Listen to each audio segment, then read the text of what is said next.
ગુજરાતમાં છેલ્લા ઘણા સમયથી વીજ પોલની સમસ્યા ખૂબ જ ચર્ચામાં છે। ગુજરાતનો મુખ્ય મુદ્દો બનીને ઊભી રહી છે વીજ પોલની સમસ્યા। એવામાં અનેક વિપક્ષી પાર્ટીના નેતાઓ આ મામલે બોલી રહ્યા છે, વાત કરી રહ્યા છે, આંદોલન કરી રહ્યા છે, તેમ છતાંય કોઈ ફરક નથી પડી રહ્યો। હવે આ સમગ્ર મામલે આમ આદમી પાર્ટીના નેતા એવા પદ્મિનીબા વાળાનો વિડીયો સામે આવ્યો છે। તેમણે પણ આ મામલે ઝંપલાવ્યું છે અને જે ખેડૂત ઉપર દમનકારી નીતિ અપનાવવામાં આવી રહી છે તેને હિટલરશાહી અને તાનાશાહી કહી દીધી છે। તો ચોખ્ખી તમારી હિટલરશાહી અને તાનાશાહી બંધ કરો। આખી ઘટના શું છે તેના વિશે વિગતે ચર્ચા કરવી છે। નમસ્કાર, તમે જોઈ રહ્યા છો ચક્રવાત ન્યૂઝ, હું આપની સાથે એમ।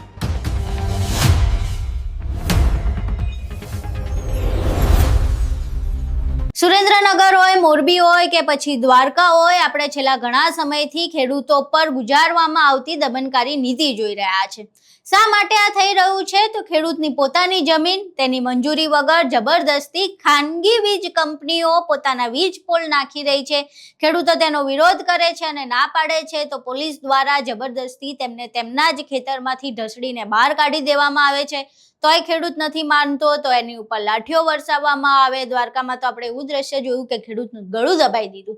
હવે આખી ઘટનામાં જ્યારથી આ મુદ્દો ચર્ચામાં આવ્યો છે ત્યારથી લઈને અત્યાર સુધી કોંગ્રેસ હોય કે આમ આદમી પાર્ટી હોય, તમામ વિપક્ષી પાર્ટીઓ આ મામલે ખેડૂતોના પક્ષમાં છે અને આ જે પણ પ્રકારની ગેરરીતિ અપનાવવામાં આવી રહી છે, પોલીસની જે નીતિ છે એનો સખ્ત કડક શબ્દોમાં વિરોધ કરી રહી છે।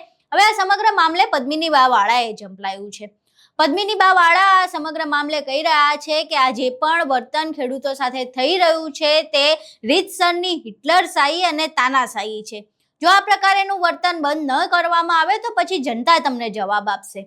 આ સિવાય પદ્મિનીબા વાળાએ એવું કહ્યું કે જો ખાનગી વીજ કંપનીઓને જેટલું સરળતાથી જમીન મળે છે તો પછી મારે રાજકોટમાં બનાવી છે 10 બાય 10ની ઓફિસ, મને જમીન આપી દો, હું વળતર ચૂકવી દઈશ। પણ આમ ના હોય, આ રીતે હેરાન ન કરવાના હોય અને જો એટલું જ સરળ હોય તો પછી મને જમીન આપી દો, હું વળતર આપવા તૈયાર છું। અહીં સાંભળીએ પદ્મિનીબા વાળા સમગ્ર ઘટનાને લઈને શું કહી રહ્યા છે। જય હિન્દ, જય ભારત। કોંઢ ગામનો બનાવ જોઈ રહ્યા છીએ। ખૂબ જ દુઃખ થાય છે કે ખેડૂત એ જગતનો તાત છે। તો આજે ખેડૂતો ઉપર ખોટી તાનાશાહી અને જે ખોટી હિટલરશાહી આ સરકાર દેખાડી રહી છે તો આ બધું બંધ કરી દેજો। આજે ખેડૂતની જમીનમાં જ ખેડૂતોને જવા નથી દેતા, એની જમીનનું વળતર આપતા નથી અને પોલીસ તમે કંપની માટે બનાવી છે। તો સરકારને હું પણ કહેવા માંગુ છું કે રાજકોટ કોર્પોરેશનમાં મને પણ 10 બાય 10ની ઓફિસ બનાવી છે, મને પણ જગ્યા આપી દો, જે પણ વળતર થશે એ હું આપી દઈશ, હું આપવા તૈયાર છું। તો આ કદી પણ ન ચાલે અને ખેડૂતો કોઈ આતંકવાદી નથી તો એને એના કપડાં ફાડી નાખો છો, એને મારો છો, બરાબર। ખુલ્લેઆમ દારૂ વેચાય છે ત્યાં હપ્તા જઈશ, ત્યાં કાંઈ નથી થતું।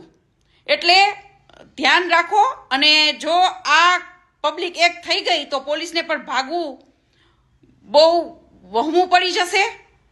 તો સરકારશ્રીને હું કહેવા માંગુ છું કે ખેડૂતોની જમીનમાં ખેડૂતોને પૂરતું વળતર મળે। જે પણ આપ કરી રહ્યા છો એમાં પૂરતું વળતર ખેડૂતોને મળવું જોઈએ, બરાબર। આ ખેડૂતોના બાપની જમીન છે, સરકારના બાપની જમીન નથી।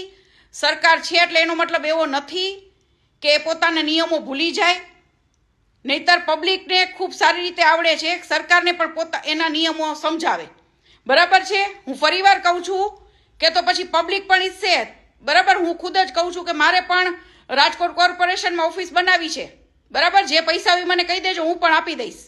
આવું કદી પણ ન ચલાવી લેવાય કે આપ લોકો ખેડૂતોની જમીનમાં જ ખેડૂતોને જવા નથી દેતા। તો ચોખ્ખી તમારી હિટલરશાહી અને તાનાશાહી બંધ કરો। અહીં તમે પદ્મિનીબા વાળાને સાંભળ્યા। હવે પદ્મિનીબા વાળા સમગ્ર ખેડૂતો સાથે જે વર્તન થઈ રહ્યું છે તેને લઈને રોષે ભરાયા છે અને કહી રહ્યા છે કે આ હિટલરશાહી બંધ થવી જોઈએ। જો કે બીજી બાજુ જે પોલીસ તંત્ર છે અવારનવાર એવું જ કહે છે કે કલેક્ટરના ઓર્ડર પ્રમાણે અમે કામ કરી રહ્યા છે, અમે કોઈ પણ પ્રકારનું ગેરવર્તન નથી કરી રહ્યા, અમને જે પ્રમાણેનો ઓર્ડર આવ્યો છે એ પ્રમાણે અમે કામ કરી રહ્યા છે। બીજી બાજુ ખેડૂતો પરેશાન થઈ રહ્યા છે અને આ તમામની વચ્ચે ફાયદો ફક્ત ને ફક્ત ખાનગી વીજ કંપનીઓનો થઈ રહ્યો છે।